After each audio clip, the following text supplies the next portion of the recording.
주님, 이 시간 우리 성도들 주님을 사모하는 마음으로 예배 자리에 모였습니다. 예배로 모인 우리 가운데 함께 하셔서 모인 우리 모두에게 은혜를 부어주시옵소서. 첫 시간을 찬양으로 주님 앞에 나아갑니다. 주님, 홀로 영광 받아 주시옵소서. 이 모든 말씀 살아계신 예수 그리스도의 이름으로 기도드립니다. 아멘. 하나님께서 당신을 통하여 이 자리에 오게 해주셨습니다. 다 함께 기쁜 마음으로 찬양합시다.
우리 모두 함께 박수치며 큰 목소리로 주님께 나아갑시다.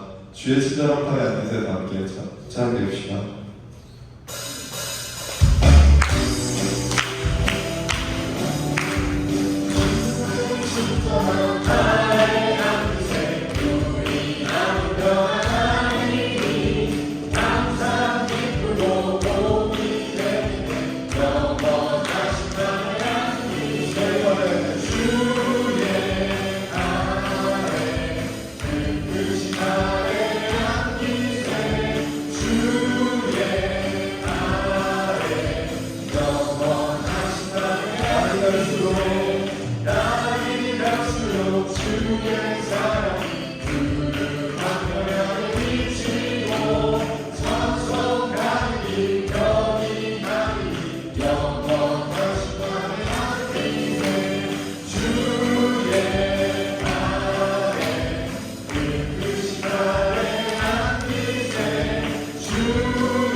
백성에게 복을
주님께서 모든 고난을 베푸시겠습니다. 아멘. 우리 마지막 찬양 나의 안에 거하라 찬양하시면서 주님을 찬양함을 고백하며 나아갑시다.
거룩하신 하느님 아버지, 지난 한 주도 주님의 보호하심과 인도하심 가운데 저희와 함께하신 주님의 사랑에 감사드리며 오늘 주님의 날, 주님을 사랑하는 성도들이 함께 모여 주 하나님을 찬양하고 예배합니다.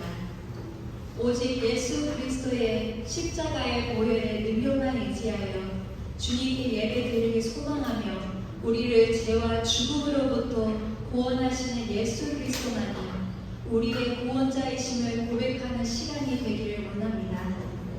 저희 새생명교회 공동체 안에서 믿음의 생활을 하게 하시고 서로 격려하며 사랑하게 하시고 말씀 안에서 믿음의 성장이 있도록 이끌어 주시는 은혜에 감사드립니다.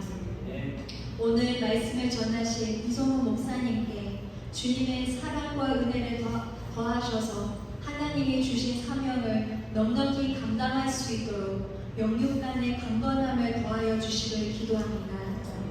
교회의 머리가 되시는 주님의 중심으로 이 땅에 있는 모든 교회들이 주님으로부터 받은 사명을 온전히 바르게 감당할 수 있기를 소망합니다. 오늘 이 예배 가운데 저희를 생명으로 인도하시는 하나님의 은혜가 넘치기를 기도합니다. 예수 그리스도의 이름으로 기도드립니다. 이 시간 함께 묵상하시겠습니다. 여호와는 나의 목자시니 내가 부족함이 없으리로다. 그가 나를 푸른 초장에 누이시며 쉴만한 물가로 인도하신도다. 내 영혼을 소생시키시고 자기를 위하여 의의 길로 인도하신도다. 내가 사망의 음침한 골짜기로 다닐지라도 해를 두려워하지 않을 것은 주께서 나와 함께 하시니라. 주의 지팡이와 막대기가 나를 안위하시나이다.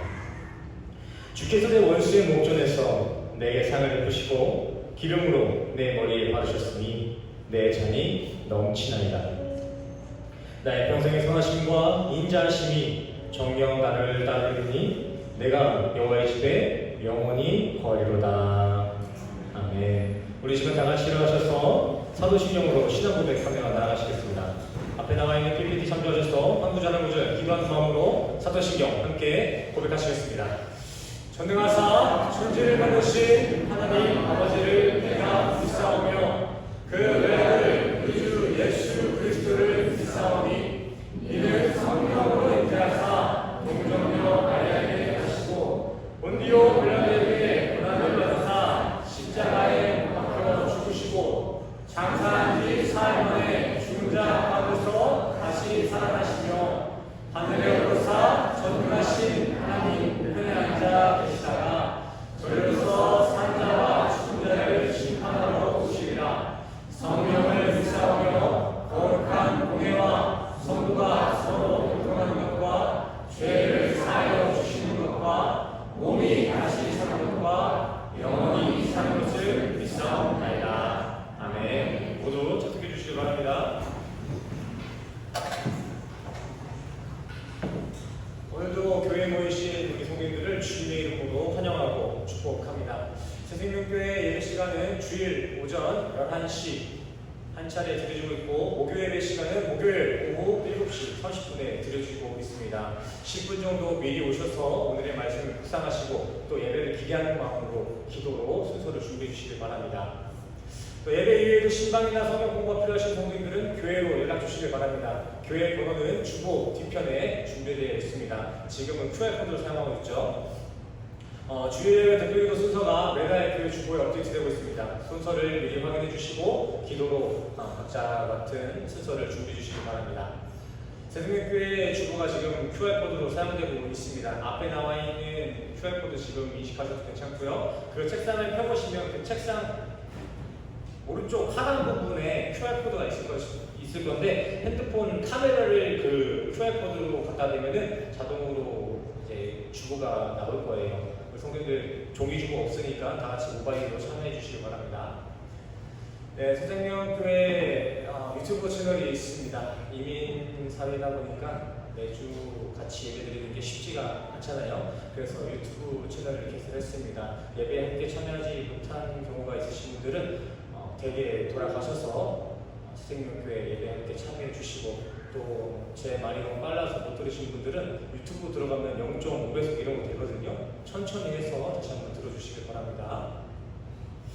헌금 시간은 따로 순서에 없습니다. 봉헌에 감동이 있으신 분들은 본당 앞에 놓여진 헌금함에 봉헌해 주시길 바랍니다. 주일 어린이 예배가 주일 오전 9시 30분에 드려지고 있습니다. 예배를 위해 픽업이 필요한 우리 성도님들 계시면은 우리 김소연 선생님이나 부재 목사님, 김나연 사모님께 연락을 남겨주시기 바랍니다. 또 지난 한 주, 지난 월요일부터 금요일까지 성도님들이 많은 기도와 관심을 주셔서 알수포 지방의 총회를 잘 마치고 왔습니다. 기도해 주셔서 감사합니다. 이제 설교 말씀을 볼 텐데 설교 말씀 보기에 앞서서 우리 다 같이 내 맘을 엽니다. 함께 찬양하시고 나서 오늘 본문 보도록 하겠습니다. 함께 찬양합시다.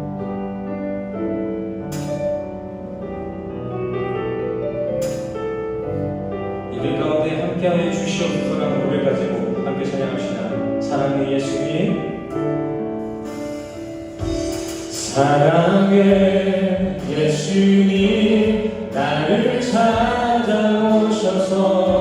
십자가로 대속하사 내 마음 두드리네. 오 사랑의 예수님, 지금 내 맘을 옵니다. 내 안에 거하셔서 나의 생명 되소서. 다시 한번 찬양할까요?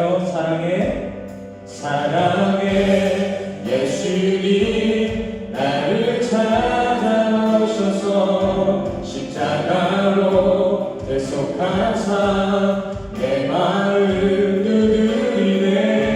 오 사랑의 예수님, 지금 내 맘을 엽니다. 내 안에 거하셔서 나의 생명 되소서.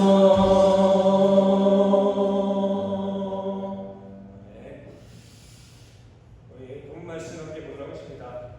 오늘 함께 나눌 본 말씀은 마태복음 15장 14절에서 30절까지 되겠습니다. 오늘 함께 보실 본 말씀은 마태복음 25장이죠. 예, 25장 죄송해요. 오타가 있네요. 오늘 함께 보실 말씀은 마태복음 25장 14절에서 30절까지 말씀 드리겠습니다. 14절에서 30절까지 말씀 드리겠습니다. 다 하신 줄로 알고 14절 제가 먼저 읽고 15절부터는 성도님들이 교독해서 따라 읽어주시기 바랍니다. 14절 읽겠습니다. 오늘 어떤 사람이 타국에 갈지 그 종들을 불러 자기 소유를 맡긴 것 같으니. 15절 시작.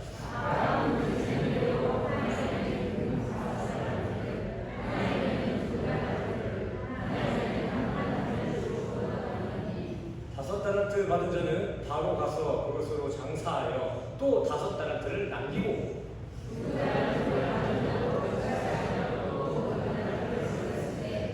한 달란트 받은 자는 가서 땅을 파고 그 주인의 돈을 감추어 주었더니,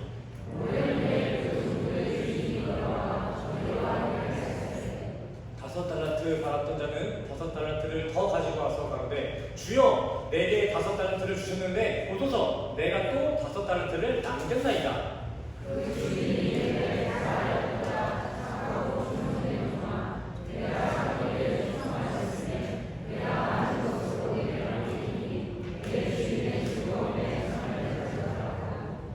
두 달란트 받았던 자도 와서 가는데, 주여 내게 두 달란트를 주셨는데 보소서 내가 또 두 달란트를 남겼나이다.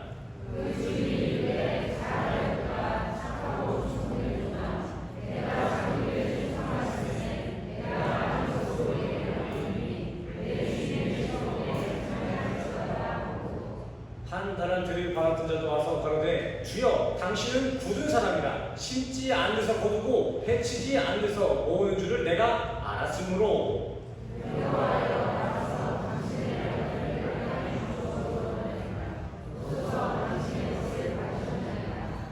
그 주인이 대답하여 가로되 악하고 게으른 종아, 나는 심지 않은 데서 거두고 해치지 않은 데서 모으는 줄로 내가 아느냐.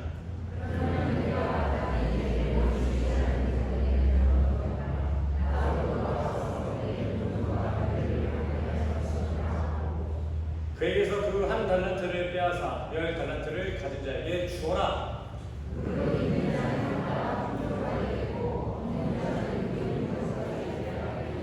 마지막 30절 같이 읽겠습니다. 시작. 이 유익한 종을 각각 모든 대로 되어 주라. 거기서 왔을 위에 올려 이를 달리 있으리라. 아멘. 할렐루야. 오늘도 말씀 찾아오신 우리 동료들을 주님의 이름으로 환영하고 축복합니다. 우리 반가운 마음 가지고 우리 옆사람과 인사하고 설교 시작하겠습니다. 주님의 이름으로 환영하고 축복합니다.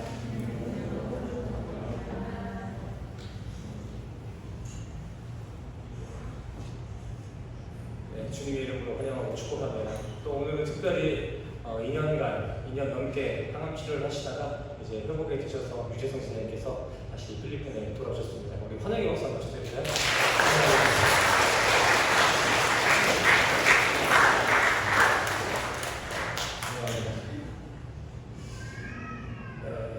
오늘 말씀은 왕의 귀환입니다. 왕의 귀환. 잘 아시다시피 예수님께서는 십자가에 돌아가시기 직전에 감람산에 올라가셔서 제자들과 설교를 나눴습니다. 그때 그 설교를 나눈 그 배경이 오늘 본문 말씀의 배경이에요. 그렇게 죽음을 앞둔 예수님께서 전하신 오늘 본문은 이미 우리가 너무나도 잘 알고 있고 많이 들어왔던 달란트 비유입니다. 예수님이 죽음을 앞두고 감람산에서 제자들과 설교를 나누고 있는데 그때 하신 설교 중에 하나가 달란트 비유라는 것입니다. 조금 더 명확하게 말씀드리자면 천국을 달란트 비유로 설명하신 내용인 거죠. 오늘 본문의 내용인 이 달란트 비유가 궁극적으로 전하자는 것은 결국 천국이라는 것입니다. 조금 더 면밀히 살펴보자면 이 천국에 대한 비유는요, 25장 1절 열처녀 비유 때부터 또 25장 31절부터 나오는 양과 염소의 비유까지 쭉 하나로 이어져서 전개가 되어지고 있습니다. 25장을 보시면 예수님의 비유 세 가지가 나오는데 거기서 나오는 이 세 가지 비유들은 세 가지가 각자 다 다른 이유와 목적을 가지고 지금 비유가 시작되고 있는 것이 아니라 세 가지 비유는 하나같이 천국이라는 하나의 타이틀을 가지고 비유가 시작되고 있다는 것입니다. 이 말은 즉 열처녀 비유를 읽든 달란트 비유를 읽든 또 양과 염소를 읽든 이 셋의 결론은 동일하게 천국이라는 그 결말이 도출되어야 된다는 것이죠. 죽음을 앞둔 예수님께서는 자기 백성들에게, 자기 제자들에게 이렇게 천국을 소개해주고 가고 싶었던 것입니다. 그것도 우리가 이해할 수 있게 세 가지 비유를 들어가면서 설명을 해주는 거예요.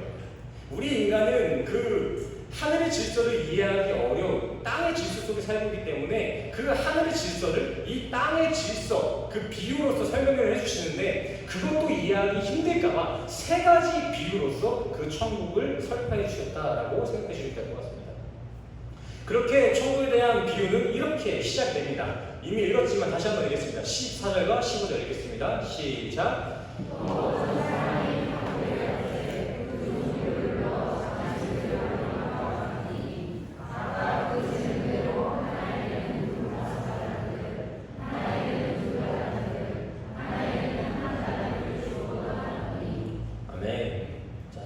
아시다시피 오늘 비유에는 한 사람과 또 그 한 사람의 종들이 등장하고 있습니다. 총 4명이 등장하죠. 그리고 또 결론부터 말씀드리자면 이 주인으로 지금 나와 있는 한 사람은 하나님을 비유하고 있는 것이고요. 종들, 세 종들은 우리 백성들, 하나님의 백성들을 지금 비유하고 있는 것입니다. 근데 내용을 살펴보니까 그 주인이 타국, 외국에 나가게 되면서 자기 재산을 자기 종들에게 맡겨두고 가고 있다라고 나와 있습니다. 주인이 여행을 가면서 타국을 나가면서 자신의 재산을 종들에게 맡긴 상황이에요. 근데 오늘 본문의 평행구절인 누가복음에서는 이때 주인은 종들에게 단순히 돈을 맡기기만 한 것이 아니라 그 돈 가지고 장사를 하라라는 명령을 남기셨어요. 그냥 돈만 맡긴 게 아니라 장사하라고 돈을 맡기신 거죠. 그렇게 종들은 주인이 없는 동안 주인에게 받은 그 달란트를 가지고 각자의 일을 열심히 하기 시작했습니다. 아니, 면밀히 말하자면 열심히 일을 할 수밖에 없었겠죠. 주인이 그렇게 명령을 했으니까. 그렇게 종들은 주인의 명령에 따라 각자 장사를 하며 산 지 얼마가 지나지 않아서 이제 주인이 그간의 타국 일정을 다 마치고 다시 그 집으로 돌아올 때가 되었습니다. 타국에 나갔다가 집에 돌아온 주인은요, 종들을 만나자마자 회개를 합니다. 그 죄를 뉘우치는 회개가 아니라 결산 얘기하는 거예요. 결산. 그렇게 종들이 얼마나 벌었는지 그 장사 실적 보고부터 받기 시작해요. 자, 그렇게 해서 첫 번째 조건은 얼마를 남겼다고 나와 있죠? 초기 투자금 5달란트. 그거 가지고 장사해서 5달란트를 남겼다라고 나와 있습니다. 자, 아시는 분들은 아시겠지만 이 한 달란트가 얼마나 되시는지 대부분 그 변환되는지 알고 계시나요? 한 달란트. 한 달란트는 당시 데나리온으로도 변환이 가능했습니다. 근데 한 달란트는 한 데나리온으로 계산되는 게 아니라 6천 데나리온으로 계산이 되었죠. 자, 근데 이 한 데나리온의 가치는 얼마였는지 기억하세요? 제가 갑자기 시험 보는 게 아니라 이미 저희가 다 다뤘던 내용에서 다시 물어보는 거예요. 한 데나리온의 가치는 당시 얼마를 의미했죠? 얘기해봐. 하루의 품삯을 의미했습니다. 든든합니다. 네. 지난주에 우리 학생들이 창세기 1장부터 50장까지 50가지의 문제를 보는데 아주 성적이 훌륭합니다. 제가 봤을 때는 제가 일부러 좀 변별력을 두려고 어렵게 시험 문제를 했는데 생각보다 너무 잘했어요. 제가 개인적으로 판단하는데 나중에는 성인들 같이 이렇게 시험을 보고 결국 부족함이 없지 않을까라는 생각을 해봅니다. 나중에 성경 퀴즈도 한번 하죠. 저까지 껴가지고. 자, 그렇게 하루 품삯, 우리 현실의 품삯을 생각하면 얼마가 될까요? 제가 어제 찾아보니까 하루 임금보다 1시간 임금에 지금 9,860원을 받는데요. 그리고 보통 평균 하루 8시간을 일한다고 하죠. 그렇게 돼서 현실의 한국에서의 일당을 따지면 78,880원입니다. 자, 그렇게 하루 임금 한 데나리온을 또 6천을 곱해야겠죠. 그렇게 되면 얼마예요? 4억 7천? 네, 300입니다. 이게 얼마? 한 달란트예요. 4억 7천. 이 시세는 계속해서 바뀌어요. 그리고 이렇게 변화시키는 것은 정확한 환전법은 아니에요. 그냥 대략 생각해보자면 그 정도 돼요. 그리고 금으로 당신이 그 달란트를 어떠한 원화로만 평가하는 것이 아니라 금이나 은으로 평가되는데 보통 34kg에서 36kg의 금을 1달란트로 여겼습니다. 어마어마한 돈이죠. 그렇죠? 첫 번째 종이 번 돈은 그러면은 24억입니다. 24억. 수익률이 훌륭하지 않습니까? 100%입니다. 100%. 그러기에 이의 주인은요, 이렇게 장사를 열심히 한 종에게 착하고 충성된 종이다라고 말씀하시며 그 종에게 나중에 더 많은 것을 줄 것을 약속하십니다. 자, 그럼 다음 두 번째 종은 얼마를 벌어왔을까요? 두 번째 종. 그 원화로 하지 마시고 얼마 벌어왔죠? 2달란트 벌어왔습니다. 이 사람도 수익률 100%, 2달란트로 2달란트를 남겨왔습니다. 이의 주인은 다시 한번 두 번째 종에게도 착하고 충성된 종이다라고 칭찬을 하시고 그 종에게도 더 많은 것을 맡길 것을 약속해 주셨습니다. 여기서 우리가 반드시 기억하고 간과해서는 안 될 것은 주인이 2달란트를 벌어온 그 종이나 5달란트를 벌어온 종이나 똑같이 칭찬을 하셨다는 것입니다. 그렇다면 마지막 1달란트를 받은 종은 얼마를 벌었나요? 1달란트 버는 사람. 이 1달란트를 맡긴 종은요, 장사를 하지도 않았습니다. 그냥 땅에다 묻어버렸죠. 4억 7천을 그냥 땅에다 묻어버린 거예요. ISFJ죠. 아무도 웃지 않는 거 보니까 MBTI 모르는 것 같아요. 숙제예요, 숙제. 우리 다음 시간까지 본인 MBTI를 좀 알아봐 주시길 바랍니다. 이런 게 있어야 제가 좀 설교할 때 좀 편하잖아요. MBTI가 뭔지 모르시는 분들은 집에 돌아가셔서 자제분들에게 전화해갖고 알아보시기 바랍니다. 다음 시간까지 숙제예요, 숙제. MBTI 알아보기. 자, 그렇게 마지막 종은요, 본인에게 맡겨진 그 1달란트를 가지고 장사하지 않고 땅에다 묻어버렸습니다. 이의 주인은 이렇게 자기 재산을 땅에 묻어만 둔 종에게 악하고 게으른 종아라고 말씀하시며 아주 경고를 표하고 그 마지막 종을 밖으로 쫓아내면서 이 비유는 끝이 나게 됩니다. 대개 사람들은 이러한 달란트 비유를 읽고 나면은요, 나도 하나님께 칭찬받는 열심히 일하는 종이 되어야지. 또 반대로 게을리 있다가 하나님께 버림받지 말아야지라는 이런 신앙의 열심을 결단하곤 합니다. 언뜻 보면 이런 해석과 적용은요, 참 그럴듯해 보일 수도 있습니다. 하지만 오늘 본문이 말하고자 하는 것은 이게 전부가 아닙니다. 사실 이렇게 문자적으로만 해석하는 것은 되려 율법주의나 엘리트주의, 성과주의를 주장할 수 있는 잘못된 관점이라고도 볼 수가 있습니다. 로마서 말씀에 따르면 물론 하나님 앞에 열심을 결단하는 것은 틀린 게 아닙니다. 그리고 게으름 또한 성경이 지향하고 있는 개념이죠. 하지만 오늘 본문은 앞서 제가 말씀드렸다시피 천국 비유입니다. 하늘의 질서를 설명하는 이야기라고요. 근데 그런 천국을 설명하는 그 비유에서 성과주의, 성공주의적인 해석이 나오면 그건 조금 잘못된 해석이지 않겠습니까? 그리고 앞서 천국 비유는 제가 말씀드렸다시피 열처녀 비유와 양과 염소의 비유와 일맥이상통하는 비유라고 말씀을 드렸죠. 우리가 전에 열처녀 비유에서 배운 게 무엇이죠? 제가 다시 한번 조금 부탁을 드리는데 이거를 풀어도 될까요?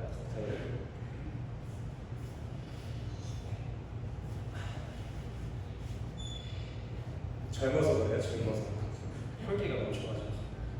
자꾸 대답 안 해주시고 이러면 제가 이렇게 식은땀이 나잖아요. 힘들어요. 설교하는 거 쉽지 않습니다.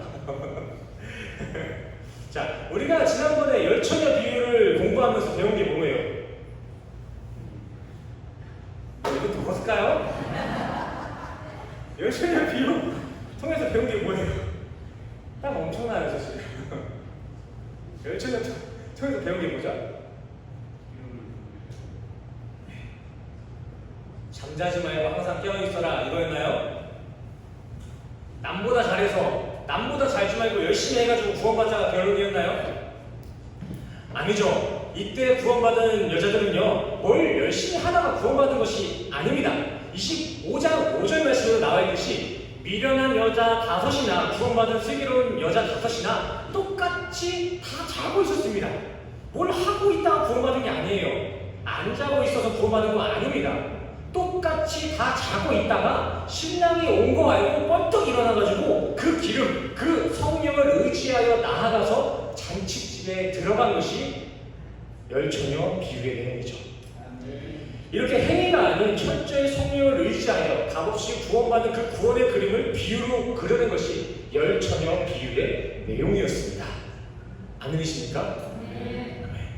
자, 그렇다면은 오늘 달란트 비유 뒤에 붙어있는, 이제 열처녀 비유는 달란트 비유 앞에 붙어 있었고, 이제 달란트 비유 그 뒤에 있는 양과 염소의 비유는 무슨 내용이었나요? 어려운 사람 옷 입혀주고 병든 사람 간호해주는 이런 사람들은 천국 간다. 착한 사람들은 천국 간다. 이게 양과 염소의 비유인가요? 아닙니다. 양과 염소의 비유의 그 핵심은요, 우리 성도들에게 핵심은 이미예요. 이미 창세부터 예비된 나라가 있다. 창세전 언약, 예정이 핵심인 것입니다. 착한 일을 해서 천국 가는 그 이야기가 양과 염소의 비유가 아니라 그 양인 우리 성도들에게는 이미 창세 때부터 천국이 준비되어 있다는 내용이 양과 염소의 비유 내용이라고 말씀드렸어요. 그렇죠? 이런 예정론의 메시지가 전해지고 나서 그 다음 구절부터 그렇게 천국을 수여하던 이들의 삶 가운데에서는 어려운 이들을 병간해주기도 하고 구제도 해주는 이런 선한 삶의 그림자가 있을 것임을 얘기로 추가로 그려내고 있는 것이지, 역순으로 어떤 착한 일을 해서 천국 간다는 이런 해석은 양과 염소의 비유를 잘못 해석한 것입니다. 에베소서 1장 말씀에도 나와 있듯이 천국은요, 인간의 열심과 준비로서 지어지는 것이 아니라 성령의 열심으로 그저 하나님의 택하심의 은혜로서 주어지는 것입니다. 초청받는 거예요. 천국은 우리가 착한 일을 하나하나 쌓아가지고 선한 집을 짓는 것이 아니라 선하신 하나님이 완벽한 집을 지어놓고 우리를 창세 전부터 초대하시는 거라고요. 이게 구원의 메커니즘입니다. 자, 그렇다면 오늘 이러한 두 비유와 같은 타이틀로 소개되고 있는 달란트 비유 또한 어떠한 결말이 도출되어야 정상일까요? 첫 번째와 마지막 비유가 그 달란트 비유 앞에 있는 양과 염소, 열처녀 비유가 지금 우리에게 무엇을 의미하고 있다 했죠? 은혜 구원. 그렇다면 그 중간에 껴있는 그 달란트 비유도 어떤 결말이 나와야 돼요? 은혜 구원이 나와야겠죠. 많은 사람들이 이미 세속적인 계산법에 함몰되어서 이 성경의 질서, 영적인 질서까지도 그렇게 세상 법대로, 세상 개념대로 막 따지려고 하는 경향이 있는데 성경은 그렇게 보는 게 아닙니다. 사실상 그렇게 세속적인 계산법으로 우리의 인생을 계산해보자면 결코 우리는 천국에 갈 만한 값을 만들 수가 없습니다. 우리가 만들어내는 착한 일, 우리 인간이 자력으로 만들 수 있는 선한 일들은 의의 값이 될 수가 없다는 것이죠. 이해 안 되시나요? 우리는요, 그저 하나님이 은혜로 그가 우리를 의롭다 칭해 주시니 천국을 소망할 수 있는 것이지, 진짜 인간의 계산법대로 우리의 인생을 계산해 보면 우리 중에는 의인이 있을 수가 있다 없다? 없다.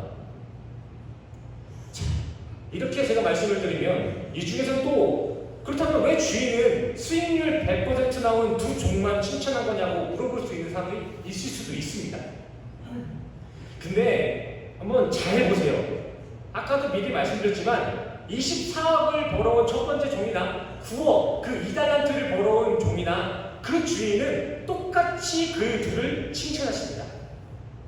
우리 같았으면은 20몇 억, 40몇 억 벌어온 사람이나 9억 받아온 사람이 좀 차등을 주지 않겠습니까? 우리 인간의 계산법대로라면. 근데 그 하나님으로 비유되고 있는 이 주인은요, 그 두 종을 차등으로 두지 않고 똑같이 잘했다, 똑같은 내용을 가지고 칭찬하셨습니다. 이게 무엇을 의미할까요? 그들이 주인에게 칭찬받은 포인트는 인간의 계산법에 있지 않다는 것입니다. 물론 금액은 차이가 있지만 둘 다 100%라는 동일한 수익률을 보고 동일하게 이렇게 칭찬해 주시는 게 아닐 거라는 생각도 하실 수 있겠습니다. 맞습니다. 그럴 수 있겠죠. 그렇게 생각하실 수 있겠어요. 근데 이 주인이 종들을 칭찬한 내용을 조금 자세히 한번 봤으면 좋겠습니다. 21절에 보시면은 그 수익을 내온 종들에게 그 주인이 뭐라고 칭찬하고 있죠? 착하고 충성된 종아.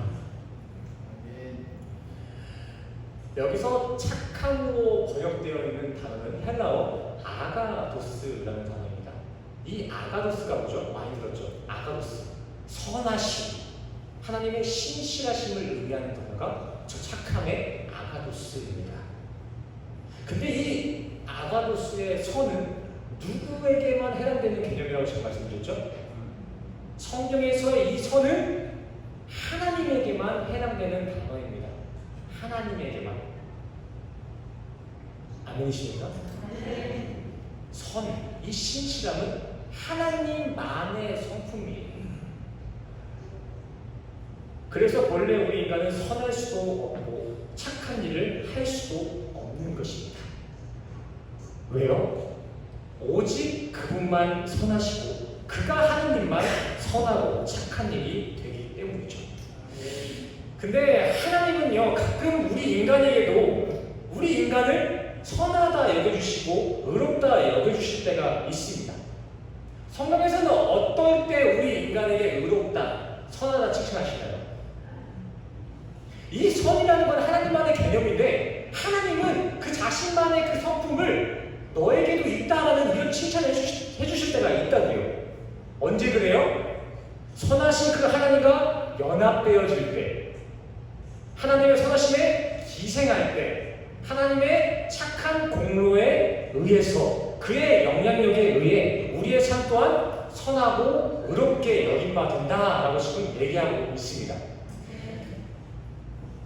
성경에서 인간에게 착하다, 선하다라고 말하는 것은 인간이 스스로 그 신의 영역에 다다를 만한 어떤 선한 것을 내놓을 수 있다, 도달할 수 있다는 것을 의미하는 것이 아니라 저 인간은 그 선하신 하나님에게 장악되었구나. 아, 저 선할 수 없는 인간이지만 저선할 수 없는 인간이 하나님의 선에 온전히 기생하였구나라는 것을 의미하는 것이 인간의 선인 것입니다. 아멘이 되시나요? 오늘 비유에서 주인이 종에게 칭찬한 것은 이런 내용인 거예요. 너 온전히 주인의 말을 의지했구나. 너 명령에, 내 주인의 명령에 네 삶을 장악당했구나. 복종당했구나. 이게 뭐라고요? 착한 종. 착한 종. 그리고 또 두 번째 이제 종들이 또 다음 칭찬을 받는데 어떤 칭찬을 받죠? 충성됐다. 여기서 충성은 무엇을 의미할까요? 충성이라고 하면 수만 가지에 이렇게 적용이 가능하죠. 뭐 군대에서는 군신위와 같은 것들이 충성이 될 수가 있고, 또 친구와의 그 의리, 부무유시, 그런 친구 간의 의리가 충성이 될 수 있고, 또 선생과 그 제자들 간에는 그 사숙지심이라는 그 내용들이 충성이 될 수도 있습니다. 이렇게 각자의 주어진 관계에 따라서 그 충성은 여러 가지 모습으로 적용이 됩니다. 자, 그렇다면 성경이 말하는 충성이란 무엇을 의미하는 것일까요? 어떤 관계와 상황에 따라서 그 충성의 개념은 수도 없이 바뀌는데, 그렇다면 성경이 말하고자 하는 그 충성의 개념이란 무엇일까요? 원어를 보시면 조금 이해하기가 쉽습니다. 헬라 원어에서 보시면 이 충성된 종에 쓰인 충성에는 피스토스라는 단어가 사용됩니다. 근데 이 피스토스라는 단어는 형용사인데요. 피스티스라는 믿음과 신실함을 가진 상태를 의미하는 것이 피스토스입니다. 한마디로 피스토스, 충성된 종아. 이 충성은 믿음을 가진 자, 믿음을 가진 상태를 의미하는 것이 충성이라는 것입니다. 이해가 되시나요? 근데 성경에서 믿음이란 무엇입니까? 성경이 말하는 믿음, 인간의 어떤 추상적인 소원이나 바램, 간절함은 믿음이 아닙니다. 당초에 믿어지지도 않는데 주변 사람의 눈치 보고 얘 믿어집니다라고 하는 이러한 억지는 믿음이 아니에요. 기독교의 믿음은요, 믿음의 주이신 예수를 의미하는 것이며, 그 예수를 가진 상태, 그 예수이신 말씀, 그 언약에 대한 신실함이 바로 피스토스, 충성된 자, 믿음이 있는 자가 되는 것입니다. 아멘이십니까? 네. 자, 이렇게 오늘 첫 번째 종과 두 번째 종이 칭찬받는 것은 수익률을 내서가 아니라 주인이 장사라고 했던 그 말씀에 따라 그 말씀대로 살았기 때문에, 그 말씀에 신실했기 때문에 그들은 주인에게 착하고 충성되었다라는 칭찬을 받았다라는 것입니다. 아멘이십니까? 네. 각자 우리에게 주어진 이 인생은 사실 이 자체가 어떤 고귀한 의미를 가지고 있지 않습니다. 생명에게는 소중함이 있지만 하나님이 바라봤을 때, 그 영적인 질서에서 우리의 육체의 삶을 바라봤을 때에는 우리 인생 자체는 어떤 고귀한 의미를 가지고 있지는 않습니다. 조금 시니컬하게 말씀드리자면 사실 이 우리의 육체의 삶은 독립적으로만 두고 보면 정말 더럽고 추악하기 짝이 없습니다. 남들은 몰라도 내 자신은 알잖아요. 내 인생이 지금 얼마나 추악하고 더러운지. 저랑 김대현 목사님 둘만 더럽고 추악한가요? 큰일 났습니다, 목사님. 맞잖아요. 남들이 거룩해 보인다 하고 목사니까 그렇게 좋게 봐줄 뿐이지 나 자신은 알잖아요. 내 인생이 얼마나 추악한지, 내 안에 어떤 게 있는지 알잖아요. 더럽고 추악한지. 그래서 성경도 이러한 인간의 실상을 몇 번이나 폭로합니다. 우리의 인간은, 그 인생은 이성 없는 짐승과 같고 만물보다 부패되어 있고 더러운 걸레와도 같다라고 얘기하죠. 이게 우리라는 인간의 실상. 너의 얘기가 아니라 우리 다 그렇다고요. 근데 그런 썩은 걸레와도 같은 우리 인생도 하나님의 말씀에 의지하니 말씀이신 예수의 공로를 이분이 거룩한 제사장이 되더라. 성도로 여겨주시더라. 이게 오늘 본문의 진의입니다. 2달란트, 5달란트라는 그 숫자에만 집착하지 마시고 그 종들의 중심을 한번 보세요. 그들이 장사하기까지 어떤 그 원동력이 어디서 나왔는지 한번 자세히 한번 고민해 보시기 바랍니다. 그 달란트가 그들을 움직이게 한 게 아닙니다. 만약에 달란트 때문에 그들이 움직였던 거라면은 첫째랑 둘째랑 세 번째랑 다 장사를 해야겠죠. 근데 마지막 세 번째 종은 장사를 했어요, 안 했어요? 안 했습니다. 그들을 움직인 건 돈이 아니라는 거예요. 진정 그들을 장사하게끔, 그들을 그 말씀에 순종하게끔 한 것은 그 자신의 재산을 맡기고 타국에 나간 그 주인이 언젠간 다시 이 집에 돌아올 것이라는 그 믿음에서 시작된 것입니다. 이 종들이 주인이 없는데도 열심히 일한 이유는요, 그 주인이 다시 돌아와서 결산할 것을 알고 있었다는 거예요. 주인이 죽지도 않고 또 다시 돌아올 거라는 것을 믿었다는 것입니다. 누가복음 19장 말씀을 적용해 보자면, 이 종들은요, 나의 주인이 지금은 비록 사람들의 반대로 지금 어려움을 겪고 있을지 몰라도 장차 이 주인은 훗날 왕이 되어서 다시 돌아올 것을 믿었기 때문에 장사를 성실하게 수행해낼 수 있었던 것이고, 그 주인은 그 종들의 그런 믿음을 받기 때문에 그들을 착하고 충성됐다 칭찬한 것입니다. 제가 사실 시간만 많으면 정말 그 두 배 분량으로 좀 늘려서 좀 설명해 드려야 될 부분이 정말 많은데, 오늘 이 주인이 타국에 간 거는요, 우리가 생각하는 것처럼 그냥 놀러 간 게 아니에요. 당시 그 헤롯 대왕과 그 자제분들이 그 분봉왕으로 삼겨지는 그 배경이 지금 여기 들어가고 있거든요. 그 배경이 또 예수께서 나중에 왕권을 되찾으시고 우리에게 성령으로 오시는 그 모습이 지금 비춰지는 모습이 누가복음과 오늘 달란트 비유에 있는 거거든요. 한마디로 지금 예수님께서는 이걸 얘기하고 있는 거예요. 이것부터 말씀드려야죠. 지금 오늘 이 말씀이 언제 설파됐다고 말씀드렸죠? 예수님께서는 언제 제자들에게 이 달란트 비유를 지금 설명하고 있는 거죠? 십자가를 지시기 직전에 감람산에서 제자들을 데리고 설명하는 것입니다. 죽음을 감지하시고, 내가 죽는 주, 성도님들 이번 주 시작이니까 이번 주 한 수요일날 다들 돌아가신다고 생각해보세요. 죄송해요, 그냥 예시예요. 수요일날 다들 돌아가신다고 생각해보세요. 그때 월요일날 자식들 모여가지고 같이 이야기해요.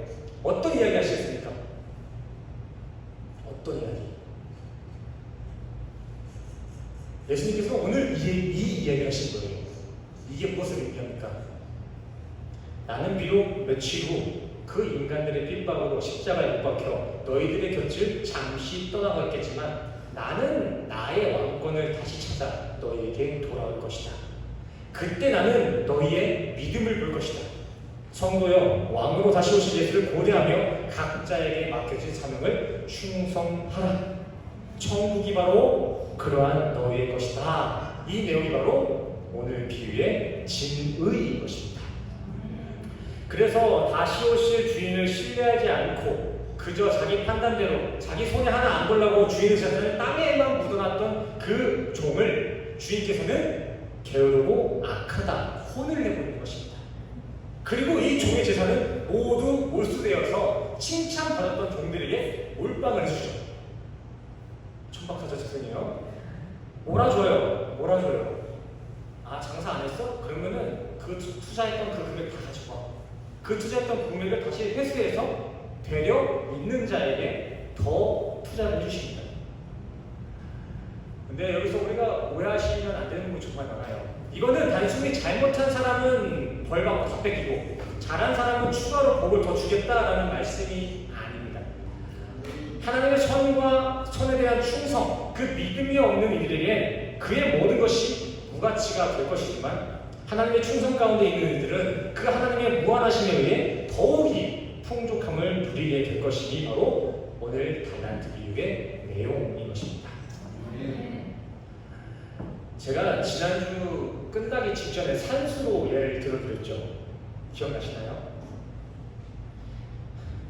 기억 안 나세요? 그럼 다시 해드릴게요. 2 곱하기 2는 몇일까요? 이거는 참여도가 낮은 거예요. 그렇죠? 2 곱하기 2는 몇일까요? 4. 자, 그럼 400 곱하기 5는 몇일까요? 어려우신가요? 10 곱하기 2는 몇인가요? 20입니다. 근데 2억 곱하기 0은 몇일까요? 0입니다. 0. 반대로 1 곱하기 무한은 몇이 됩니까? 무한입니다. 이렇듯 우리 인간의 인생은 자기 영역, 자기 숫자가 아무리 확장되어도 그 값이 결국 사라질 이 세상과 연합이 되면 0으로 기록된다는 것입니다. 맞잖아요. 우리 인생 암만 잘 나가도 죽고 나면 그 0이 충분히 가지 못하면 그 세상의 영광 다 0 되는 거 아니겠습니까? 하지만 우리의 인생, 우리가 살아가고 있는 이 인생의 여정이 남들만큼 대단하지 못하고 그 영역의 숫자가 높지 못해도 무한이신 예수 그리스도의 은혜와 연합이 되면 우리의 이 인생은 그 연합만으로도 무한한 가치를 갖게 되는 것입니다. 그냥 무한이 아니라 영원한 무한, 영생. 그래서 우리에게 주어진 인생 가운데 그 무한하신 예수를 만났다라는 것은 정말 대박 사건입니다. 기적인 거예요. 우리 인생 가운데 다른 기적 보여달라고 할 필요가 없어요. 우리가 예수를 믿을 수 있는 것, 성령을 받는데 믿어지는 것, 이것만큼 대박 사건은 없는 것입니다. 기적이에요, 기적. 상식적으로 한번 생각해 보세요. 이 성경 이야기 믿는 게 이성적인 거예요? 안 믿는 게 이성적인 거예요? 바다가 갈라져요. 죽은 사람이 살아나요. 빵 하나 줬더니 수천 명이 나눠 먹어요. 이거는 믿는 게 정상이에요? 안 믿는 게 정상이에요? 세상 계산법도 따지면 믿는 게 정상이니까 안 믿는 게 정상이에요. 안 믿게 해주는 게 정상이에요. 근데 우리는 그거를 하나님이 일하셨다고 믿어요, 안 믿어요? 그게 기적이라니까요. 그게 기적이에요, 그게. 오늘 본문의 평행 구절인 누가복음 19절 말씀, 이 문화의 비유 바로 앞에 어떤 말씀이 붙어 있는지 아시나요? 저도 이렇게 몰라서 대답 못했을 거예요. 그 누가복음 19장 말씀 바로 앞에는 삭개오 이야기가 붙어 있습니다. 삭개오 이야기. 당시 사람들에게 세리였던 그 삭개오는 매국노 소리를 들었습니다. 자기 백성들의 피를 빨아먹는 매국노. 근데 그러한 매국노 세리의 집에도 그 안에 예수가 거하시니 그 집안에는 의로움이 동참되더라. 그 내용이 천국 비유 앞에 딱 붙어 있다고. 삭개오 이야기가. 그리고 또 예수님의 십자가 사건 당시 우편 강도, 그 오른쪽에 있던 강도가 구원을 받죠. 그 강도가 어떻게 구원을 받아요? 십자가에 매달려 있는 상태에서 뭐 착한 일 했습니까? 아니면 원래 착한데 사람들이 오해해가지고 십자가에 매달려요? 아니요. 예수님이나 그 십자가 처형이 말도 안 되게 빠르게 진행된 거지. 당시 십자가 처형, 그 로마 시대 당시에 그 십자가 처형은요 하루아침에 일어날 수가 없어요. 지금 현 시대에도 사형이라는 법제도가 있지만 그 사형을 땅땅땅 치기까지는 어마어마한 판단이 필요한 거잖아요. 그쵸? 그것처럼 저 당시에도 십자가형은 정말 가장 추악한 사람들에게만 내려지는 법이기 때문에 어떠한 실수로, 어떠한 우발적인 감정으로 사람을 십자가에 올릴 수가 없었던 것입니다. 그 말은 즉슨 저 우편 강도는 아무리 검증하고 검증해봐도 세상 나쁜 건 맞다는 거예요. 근데 그 나쁜 사람, 예수님 옆에서 뭐 하다가 구원 받았죠? 뭐 안 했어요. 그냥 예수님의 은혜를 만났습니다. 그 은혜를 인정했습니다. 그 예수님을 믿는 믿음의 연합만으로 그 우편 강도는 구원을 받았다는 것입니다. 성도님들, 우리는 이렇게 구원받는 것입니다. 내 의나 내 노력에 의해서가 아니라 전적인 하나님의 은혜에 의해서, 내 믿음이 정말 작을지라도 크신 주님의 공로에 의해서 구원받는 것, 이것이 바로 기독교의 구원인 줄 믿습니다. 그럼 이제 나쁜 짓 하면 살아도 되겠네? 그런 말 좀 하지 마십시오. 정말 악당 같은 소리입니다. 하나님의 은혜에 기생한 사람들은 더 이상 그 죄를 즐거워하지 않습니다. 그리고 하나님의 은혜에 기생한 사람들은 하나님께서 우리의 삶 가운데 착한 일을 시작하시고 끝까지 만들어내세요. 나쁜 일 해도 난 구원받았다가 아니라 구원받은 백성들은요, 그 안에서 그 성도가 구원받을 만한 사람이 되도록 예수가 열심히 일하신다는 거예요. 내가 착한 일을 못한다는 것이지 그 하나님이 우리를 죄 가운데 방종시킨다는 게 아니에요. 물론 그러한 구원받은 삶 가운데서도 여러 가지 실수가 나올 수 있어요. 방황도 나올 수 있어요. 근데 하나님은 말씀하십니다. 그러한 너희들의 실수와 방황까지도 나는 다 협력시켜서 다 선을 이룰 것이다. 나의 방황과 나의 실수라는 그 여러 가지 내용들 때문에 너의 인생이 1이든 2든 아무리 잘했을지는 상관없어. 내가 무한이야. 내가 결국 너까지도 무한으로 만들어낼 거다 라는 것입니다. 우리를 무한으로 이끌어주실 그 하나님만 붙잡읍시다. 이렇게 하나님을 붙잡는 것만이 우리의 선이며 의가 되는 줄 믿습니다. 아멘. 우리 옆사람과 인사해 주겠습니다. 구원은 성경과 성령만으로 충분합니다.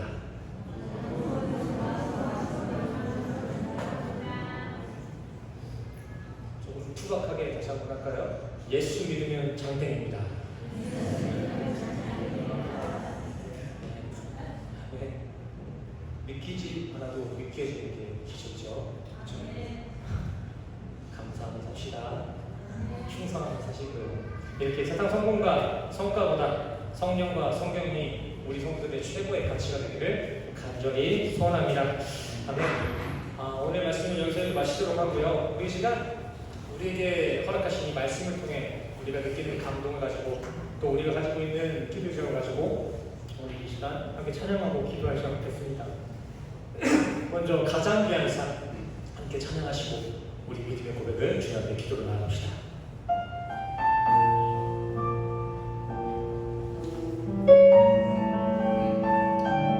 멜로디를 모르셔도 기도하는 마음으로 함께 가사를 묵상하는 마음으로 함께 찬양하시겠습니다. 아무도 모르는 삶이라 하여도 스치듯 지나는 삶이라 하여도 후회하지 않고 오늘을 사는 것은 가장 귀한 삶을 알미라. 내가 꿈꾸는 일 이루지 못해도 내가 바라는 것 다 갖지 못해도 낙심하지 않고 오늘을 사는 것은 가장 귀한 삶을 알미라.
하나님 복생자 예수 그리스도 날 위해 고귀한 생명 주셨으니 그 생명 받은 나 하늘의 소망이네. 나의 삶은 귀한 삶이라. 내가 복음을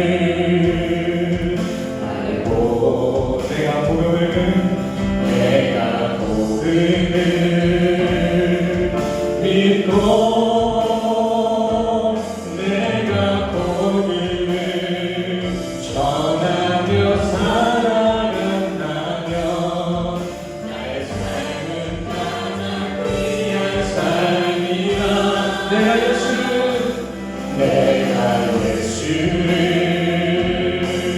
알고 내가 예수를 믿고 내가 예수를 전하며 살아간다면 나의 삶은 가장 귀한 삶이라. 내가 예수를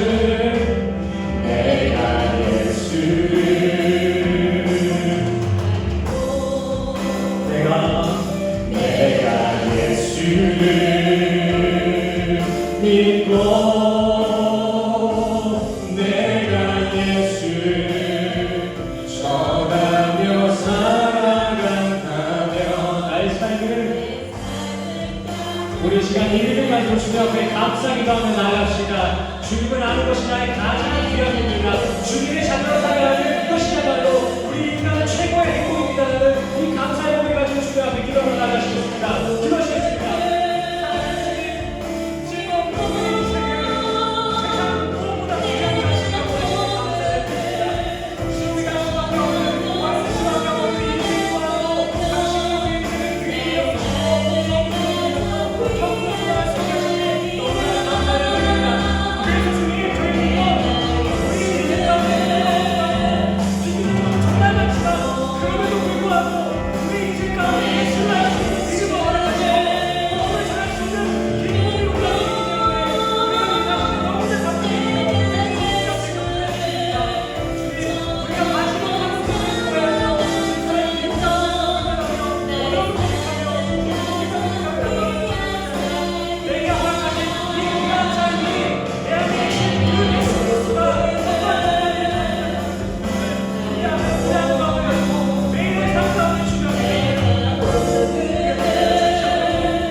기도하시겠습니다.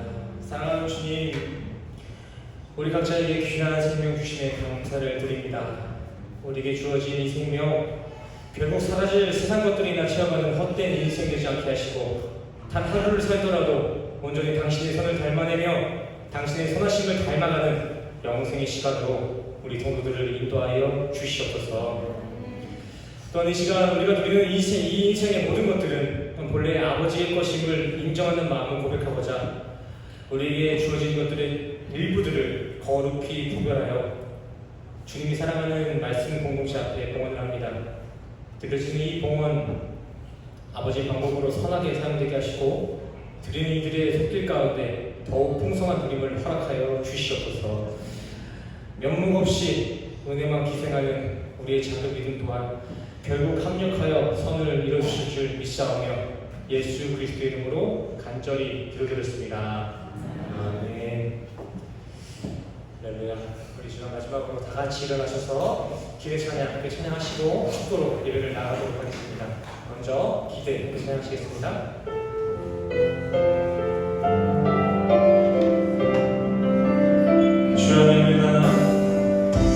주 안에 우리 하나 모습은 달라도 예수님 한 분만 바라네.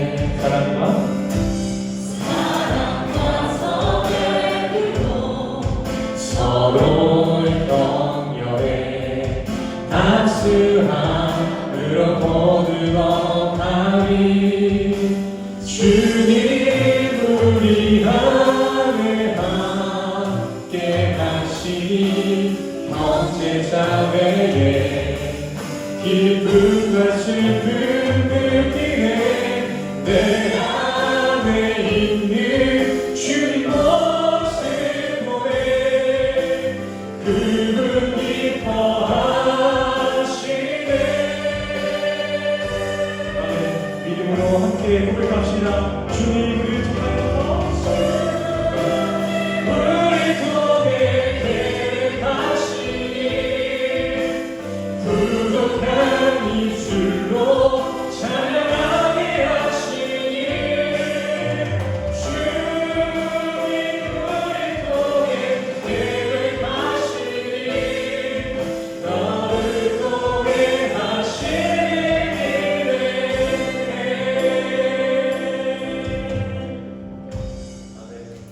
우리 시간 가슴에 손을 얹으시고 각자의 가슴에 손을 얹으시고 함께 축도로 예배를 나가도록 하겠습니다. 제가 대표로 축도하겠습니다.